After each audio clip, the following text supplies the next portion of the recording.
Hola hermanos, bendiciones. Bienvenidos a nuestra clase de escuela dominical. Ya hoy tenemos el estudio del capítulo 17 de Apocalipsis. Espero que hayan pasado una linda Navidad junto a su familia, junto a sus seres queridos, amigos. Vamos a orar por esta clase, amén. En el nombre de Jesús, Señor, te damos a ti toda la gloria, toda la honra, toda la alabanza, toda la adoración, Señor. Te adoramos, Señor. Te bendecimos, Padre, porque solo tú eres santo y digno, Señor. En esta hora entregamos este tiempo de estudio, Señor, delante de ti. Sea su Espíritu Santo, Señor, dándonos revelación, entendimiento, ayudándonos a guardar su palabra y a ponerla por obra, Señor. Bendiga, Señor, usted en esta hora el hogar de cada uno de los hermanos que están conectados. Sean su presencia, sus ángeles, Señor, junto a ellos, Señor, en sus hogares. En el nombre poderoso de Jesús, Señor, sea usted, Jesús, quien nos instruya, es usted quien nos guía a toda verdad. En el nombre de Jesús, Señor, denos entendimiento de su palabra, de los tiempos, Señor, y de lo que usted quiere para su iglesia, para sus hijos. En el nombre de Jesús, amén y amén. Bueno, hermanos, como les decía, continuamos con nuestro estudio de Apocalipsis, ya en esta oportunidad capítulo 17, en el cual se nos habla ya de la gran ramera. Entonces, la mujer escarlata y la bestia escarlata. Vamos a leer el pasaje en el nombre del Padre, del Hijo y del Espíritu Santo. Amén. Dice así.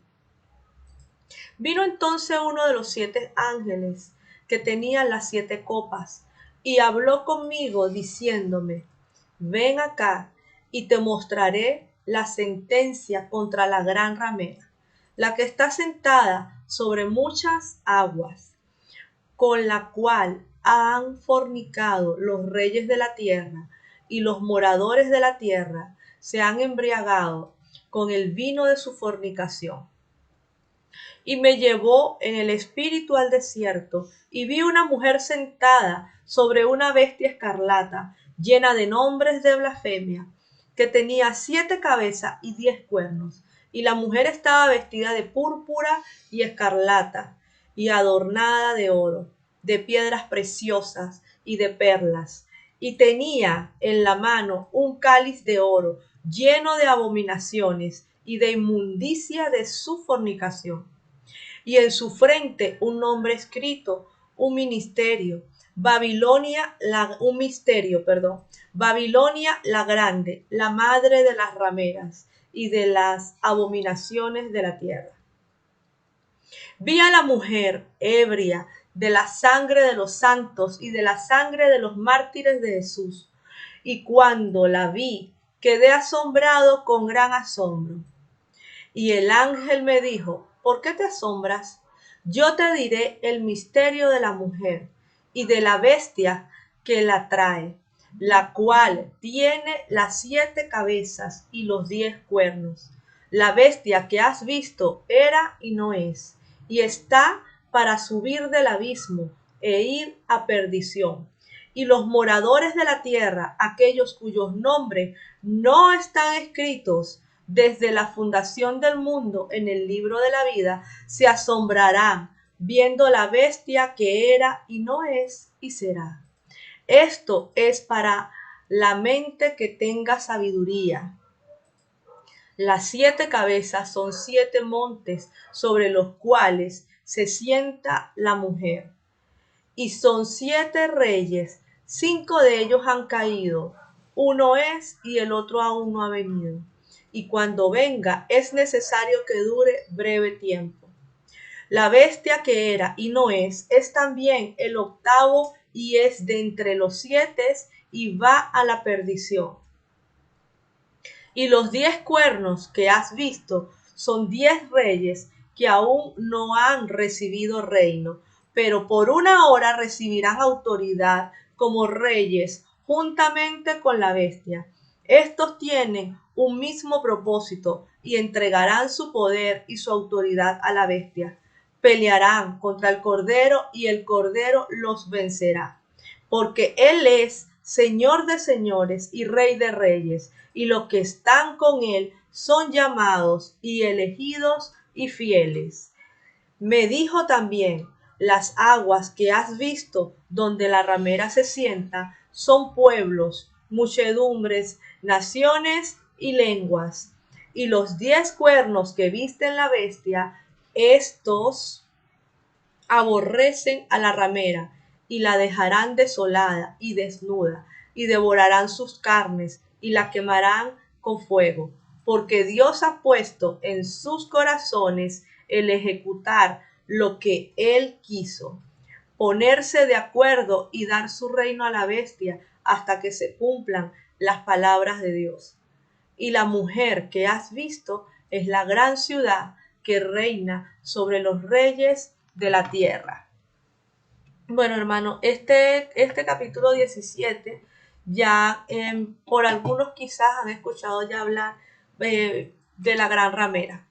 Este es uno de los temas así también como más discutidos y conocidos a la vez del Apocalipsis. Muchos teólogos, muchos estudiosos han asociado la gran ramera con la Iglesia Católica. Claro, ahí hay todo un trasfondo histórico referente a esto. Para este tiempo, cuando el Señor le entregó esta visión a Juan, la gran ramera era representativa de Roma. Recordemos que en este tiempo ellos vivían sometidos o bajo el imperio romano. Y esta visión y estas características eran representativas de ese imperio romano, de Roma. Ahora, ¿cómo pasa a ser representativo de Roma a la Iglesia Católica? Bueno, vamos a verlo más adelante. Comenzamos y tenemos, primero, la gran ramera es Babilonia. Si bien para el tiempo histórico ya Babilonia sabemos que no existía, pues como les acabo de mencionar, se hacía referencia a Roma. ¿Por qué? Porque Roma como imperio estaba practicando y se daban todas aquellas aberraciones, toda aquella idolatría que había en Babilonia. Entonces recordamos, Babilonia es representativa de un sistema de idolatría y de gran pecado también, obviamente, a raíz de esta idolatría. Entonces, cuando se asocia Babilonia a Roma, es decir, que hacían las prácticas, paganas, esas prácticas que hacía en su momento Babilonia cuando fue imperio. Todo este sistema de idolatría se oponen a Cristo, es decir, que no aceptan a Cristo. Las muchas aguas de las cuales se nos habla acá en el verso 1, entonces hace referencia a los grupos humanos que son sometidos por la gran ramera, es decir, a esas multitudes, a esa gran cantidad de personas que viven bajo ese sistema, sometidos a ese sistema y practicantes de ese sistema de idolatría. Entonces ese gobernante de esas personas que viven bajo ese sistema idólatra. La bestia escarlata es la misma bestia que dice que salió del mar. Aquellas que estudiamos, no sé si recuerdan, cuando vimos el capítulo 13. Nos sale en el capítulo 13, verso 1 de Apocalipsis. Es esa misma bestia, que la cual, fíjense, es la misma descripción con los 10 cuernos, que también en su momento estudiamos lo que simbolizaba y se refería al poder político que iba a tener esa bestia. Bueno, aquí ya se habla del poder político de ese sistema como tal, sobre las diferentes naciones. Y es ese imperio que sostiene la bestia, a través de este gobernante que va a surgir. Obviamente de alguna forma permitido, de alguna forma autorizado por Dios, como lo hablamos ya en ese momento en aquella clase, que el Señor iba a permitir esto, Dios de alguna manera iba a dejar que esto sucediera y era como ya el último para que las personas pudiesen arrepentirse. Entonces, sentada sobre las civilizaciones anticristianas, es decir, que es la que gobierna, es la que va a imperar sobre todos aquellos pueblos, sobre todas aquellas civilizaciones que no han creído y no se han querido convertir al Señor. Esas vidas está subordinada al poder político anticristiano. Entonces, recordemos que bíblicamente sabemos que hay un tiempo de apostasía, hay un tiempo en el que muchos, primero, unos nunca van a convertirse y no van a aceptar al Señor. Y en esos últimos, también en ese último tiempo, muchos van a comenzar a apostatar de su fe, es decir, van a negar en aquel en el que han creído, ¿ok? Entonces, bien sea seducidos por todo este sistema, ¿ya? De alguna forma, si no se han edificado y no hemos construido nuestra vida, nuestro hogar sobre la roca, como dice la palabra, en el momento que vengan esas aguas, se las va a llevar si está construida sobre la arena. Entonces de ahí, hermanos, ese tiempo, este llamado es a ser prudentes y mantener nuestras lámparas llenas de aceite, buscando la presencia del Señor constantemente y agarrándonos allí, porque muchas cuando estudiamos el escenario religioso a nivel mundial y vemos las cosas que están sucediendo en el mundo, nos damos cuenta que es como que ya se inició ese tiempo de apostasía. No se ha instaurado aún ese gobierno mundial que ya del cual se ha conversado en otras clases, que va a ser representativo del anticristo, pero realmente la venida de nuestro Señor está cerca, todo esto está ya como muy encima cuando nosotros echamos un ojo y un vistazo a los acontecimientos y a las características sociales a nivel universal, a nivel mundial, perdón. Avanzamos y vemos que dice que del verso 1 al 3, fíjense que dice que vio una mujer sentada y entre las diferentes características dice que tenía nombres de blasfemia. Entonces, ¿a qué se refiere esos nombres de blasfemia? Son esos títulos divinos de los que se ha apropiado un emperador o la religión oficial de un estado.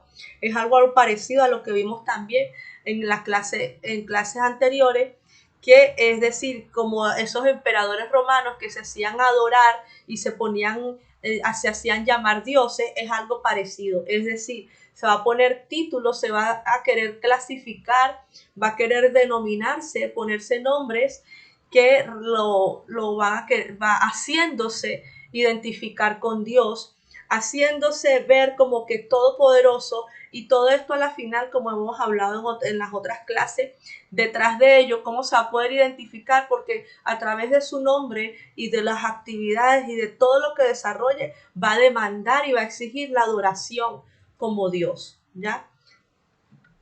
Entonces, a eso se refieren esos títulos o esos nombres de blasfemia, es decir, el tener la arrogancia de hacerse llamar, ya del querer identificarse como Dios Todopoderoso.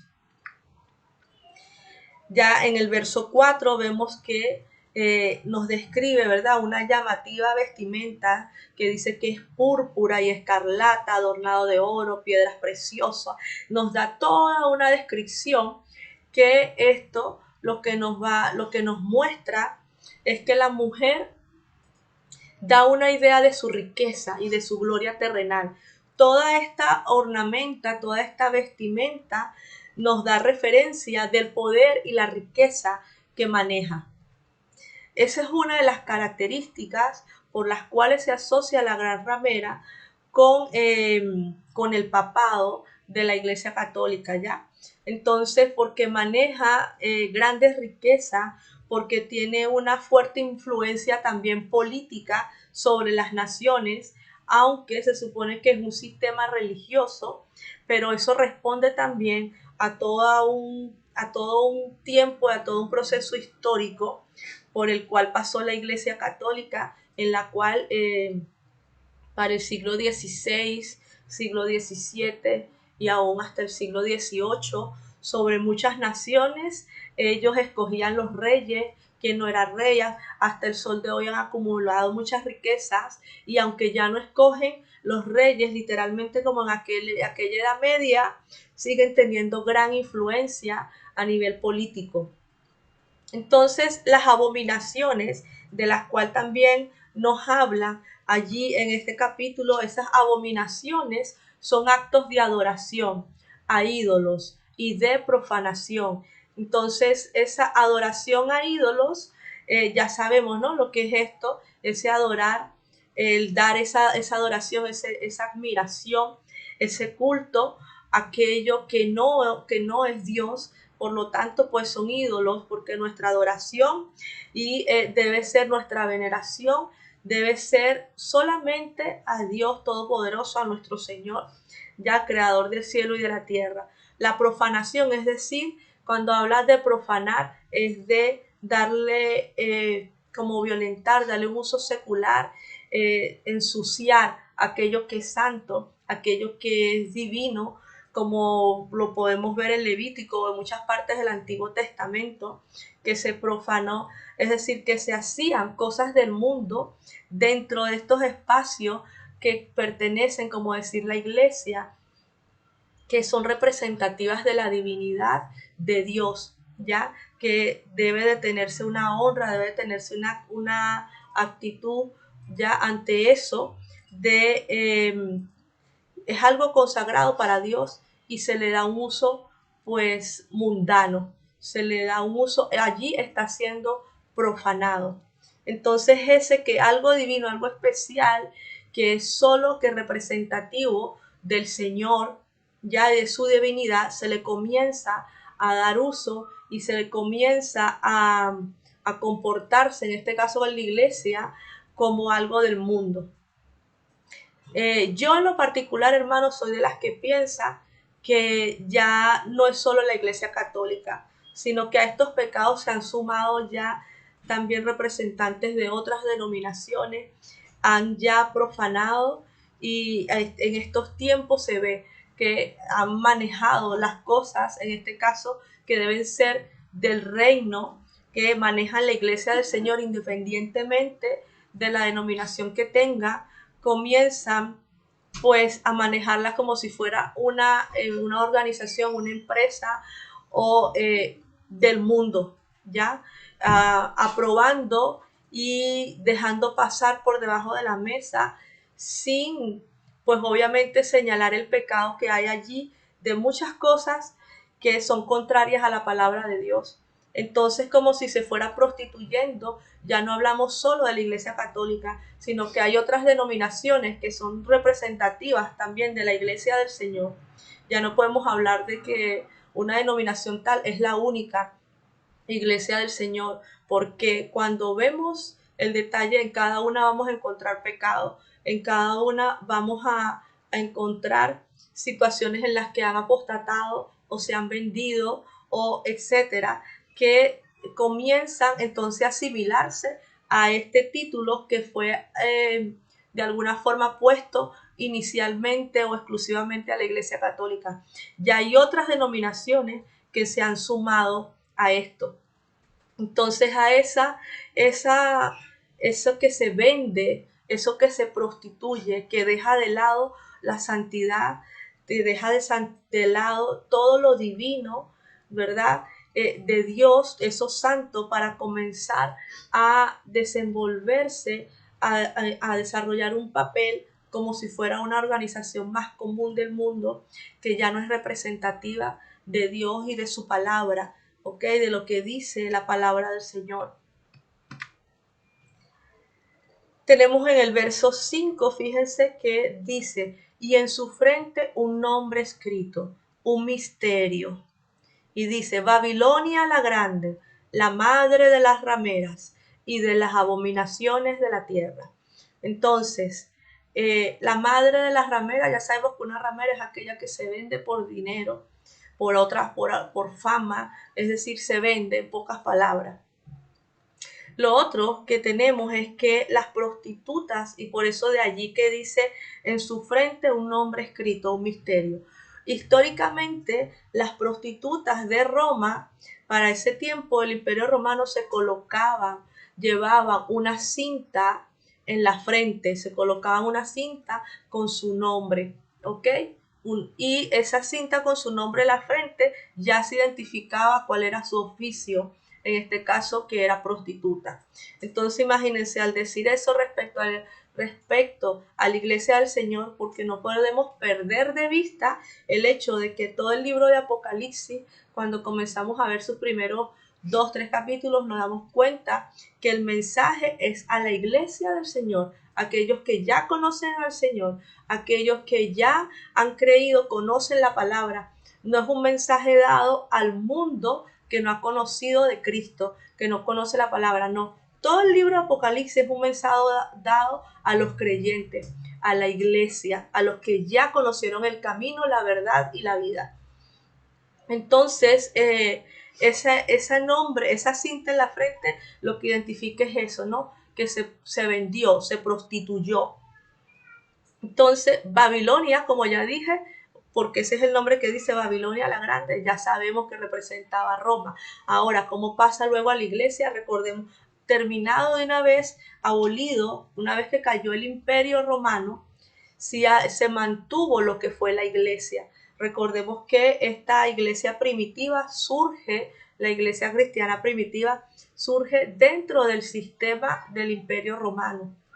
Pero cuando se estudia un poco, se avanza en la historia después de estos primeros 100 años y allí nos vamos a ver, está históricamente comprobado cómo después Roma, obviamente, al ver que no podía terminar, no podía exterminar, en este caso, a los cristianos, ya de alguna forma comienza a adoptar, comienza a aceptar, ya se da esta aceptación del cristianismo como religión. Pero ellos no la mantuvieron en su esencia pura, sino que hicieron adaptaciones, ¿ok? Dentro de la esencia cristiana hicieron adaptacionciones haciendo esa mezcla, ¿ok? De las adoraciones, de la adoración, por ejemplo, las imágenes, como tenemos hoy día la adoración a la Virgen, al santo no sé qué, al santo no sé qué más, y así sucesivamente. ¿Por qué? Porque se dio esa mezcla entre lo que eran los cultos paganos del Imperio Romano, lo mezclaron con lo que era la esencia del cristianismo. Entonces, pues así es como inicia esa iglesia católica. De hecho, debemos recordar que hasta hace poco se hacía llamar católicos, apostólicos y romanos. Entonces, es allí. Y luego vemos históricamente, sobre todo ya a inicios y lo que es la Edad Media, pues todo el sistema de corrupción y todo el poder que tuvo la iglesia católica. Si bien después con el tiempo de los protestantes, entre los cuales pues sabemos que surgen Lutero, Calvino y muchos otros, hubo un renuevo, en este caso de lo que es el cristianismo como tal en su esencia. Este sistema no cayó y hasta el día de hoy nosotros vemos que sigue teniendo a nivel mundial una posición muy importante lo que es el papado, lo que es la iglesia católica como tal, ¿ya? Entonces, si bien inicialmente el foco o el centro se asocia a las características por la corrupción y por la mezcla y todo aquello que viene de arriba, desde el clero de la iglesia católica, se asocia a la gran ramera, no podemos negar y vergonzosamente hay que aceptar que muchas de las otras denominaciones cristianas, entre esas la evangélica, han caído también pues en venderse y en adaptarse al sistema del mundo. Entonces, una cosa es que estemos en este mundo y otra cosa es que seamos del mundo. Y lamentablemente eso es algo que a muchos de los que decimos creer en Cristo y ser cristianos, a veces se olvida, ¿no? De que estamos en este mundo, pero no somos de este mundo. Y el hecho de que muchos que digan llamar cristianos se comporten como la gente de este mundo y se vendan o se dejen llevar, ¿ok?, por todo el entorno, pues nos lleva de alguna forma a ser señalados o ser asociados a las características de esta gran ramera. Es un punto a reflexionar. Entonces tenemos que el Imperio Romano, aquí asociado con Babilonia y ya dándosele este título de la gran ramera, pues habla de la madre de la idolatría, ¿ok? Y de todos los males que sabemos que se derivan de la idolatría. Avanzamos y tenemos que Babilonia la Grande, la madre de las rameras, se ha servido de todos los pueblos de la tierra para satisfacer sus intereses egoístas. Es decir, que a la final es un sistema que no ve, que no ha visto y que no verá por los intereses de las almas perdidas, sino por ellos mismos, ¿ya? Por ella misma, ¿ok? Esta representa la mayor de las prostitutas religiosas y morales, ¿ok? Es decir, como la más influyente, la más predominante a nivel mundial. De ahí la asociación con el clero católico, ¿ya? Entonces, las prostitutas religiosas y morales que se identifican y manipulan a los poderes gubernamentales, es decir, que tienen gran influencia política, siempre que pueda sacar alguna ventaja de ello, siempre que pueda tener alguna ganancia, ¿ok?, de X gobierno, va a apoyar eso indiferentemente o de cierta ideología, indiferentemente que tenga que ver o no que vayan en concordancia, en armonía con la palabra del Señor o no. Es algo que ya eso no le va a importar, sino lo que pueda obtener para su propio beneficio. Simboliza y encabeza, por lo tanto, la apostasía religiosa de los últimos días. A eso me refería. Y sabemos que la apostasía no es solo para los católicos, sino que de las diferentes. Todo el que ha dicho, como dije al principio, creer en Cristo y después va a negar o pueda negar su fe. Entonces es eso, que vendes, que dejas, que cambias todo lo que habías creído, ¿ok?, por ese beneficio, por un beneficio de este mundo pasajero, por algo que perece. La ciudad de Roma se asienta sobre 7 colinas en su ubicación geográfica, ¿no?, física, natural como tal. Por eso también, por esa ubicación, las características de esa ubicación, algunos estudiosos identifican a la mujer con Roma y a su papado, en este caso ya católico.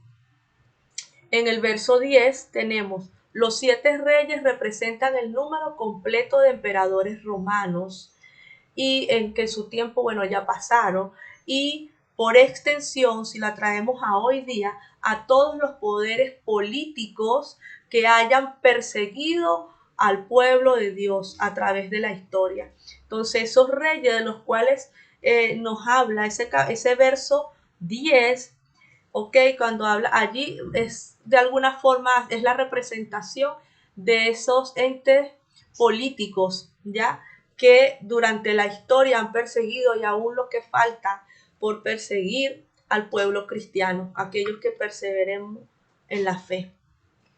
En el verso 12 y 13 tenemos que nos ilustran el principio espiritual de que un poder político y militar anticristiano destruye inevitablemente la economía y la nación o civilización que están bajo su égida, atrayendo sobre sí su propio castigo y haciendo que se cumplan los propósitos de Dios. Leamos de nuevo ese verso 12 y 13 para entender un poco mejor la idea. Dice: y los 10 cuernos que has visto son 10 reyes que aún no han recibido reino, pero por una hora recibirán autoridad como reyes juntamente con la bestia.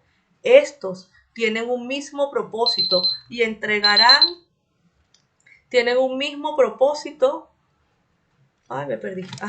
Estos tienen un mismo propósito y entregarán su poder y su autoridad a la bestia. Entonces, es decir, que con un mismo objetivo se unen.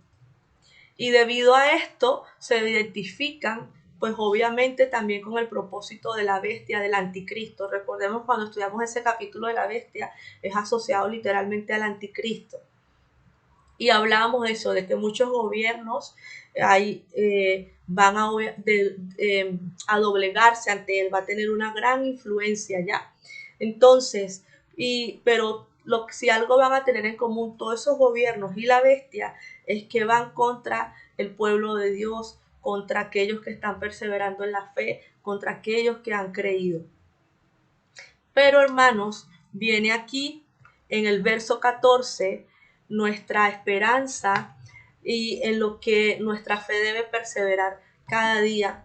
Y dice, pelearán contra el Cordero y el Cordero los vencerá, porque el Señor de señores y Rey de reyes y los que están con él son llamados, elegidos y fieles. Esa es nuestra promesa. Ya, esa es la promesa que tenemos. Todo lo podemos en Cristo que nos fortalece. Sabemos que siempre van a ser menor aquellos que están en contra, porque el que está en nosotros es mayor que todos ellos. Y eso es lo que nosotros no debemos perder de vista, ni en ningún momento de dificultad en nuestras vidas personales, ni en los momentos más duros que podemos ver social, nacional o mundialmente. Debemos mantener presente y nuestros ojos puestos, confiando en aquel en el cual hemos creído, en nuestro Señor, en Jesucristo, el cual nos dio victoria y sabemos que es el que vencerá y el que reinará. Y los que hayamos creído, los que perseveremos con Él, allí sabemos que tenemos esa garantía de esa nueva vida, de esa nueva tierra, de ese cielo y esa tierra nueva con nuestro Señor. Amén. Y ya para ir terminando, vamos al verso 15. La palabra muchedumbre se nombra 2 o 3 veces en este capítulo, y lo que quiere decir muchedumbre es decir muchas gentes, varias naciones, lenguas, hablas eso de mucha gente común, de todos, ¿ya? Entonces a eso se refiere. En el verso 16 y 17, la mujer es destruida por la misma bestia. Y ahí debemos recordar pues de que el enemigo realmente no ama y nunca va a querer nada bueno para ningún humano, no solo para los que hayamos creído en Cristo, sino aún para aquellos que no han creído. Entonces, vemos en el verso 16 y 17 que dice, y los 10 cuernos que viste en la bestia, estos aborrecerán a la ramera y la dejarán desolada, es decir, que aunque ella haya pactado con él, aunque se haya doblegado a él, igualmente va a ser destruida. La dejará desolada y desnuda, y devorarán sus carnes y la quemará con fuego, porque Dios ha puesto en sus corazones el ejecutar lo que él quiso, ponerse de acuerdo y dar su reino a la bestia hasta que se cumpla la palabra de Dios. Entonces, nosotros recordemos que el único que nos ha amado y que nos ama incondicionalmente, el único que es fiel, que cumple sus pactos, sus promesas, es nuestro Señor. El enemigo, no debemos olvidar que no vino, sino que Juan 10:10, el ladrón no viene sino para hurtar, matar y destruir. Y ahí en Juan nosotros recordamos, tenemos esto del buen pastor, y allí nuestro Señor se nos revela como el buen pastor, ¿verdad? Jesús nos dice, yo soy el buen pastor, y habla sobre el lobo, sobre el enemigo, y de cómo entra y de cuáles son sus intereses. Entonces, que no dice sino que es por salario, es decir, por dinero, por ganancia, no porque en realidad le importe la vida de las ovejas. Es igual, algo similar aquí en esta bestia, igual va a destruir estos gobiernos a todos los que se han rendido, porque el enemigo, pues nosotros somos, recuerda que somos hechos a imagen y semejanza de Dios. Y si él, pues obviamente rechaza y detesta a Dios, si nosotros somos hechos a imagen y semejanza de él, pues no podemos esperar obviamente que él quiera algo bueno para ningún ser humano. Y, entonces avanzamos Y recordamos ese hermoso pasaje que dice, el ladrón no viene sino para hurtar, matar y destruir. Y Jesús nos dice, yo he venido para que tengan vida y para que la tengan en abundancia. Amén. Y cerramos recordando ese verso 14 de este capítulo 17. Pelearán contra el Cordero y el Cordero los vencerá, porque Él es Señor de señores y Rey de reyes. Y los que están con Él son llamados, hermanos, cada uno de nosotros, usted, yo, cada uno es llamado, elegido y fieles. Mantengámonos fieles en la fe. Hemos sido llamados y elegidos por nuestro Señor porque nos ama. Amén.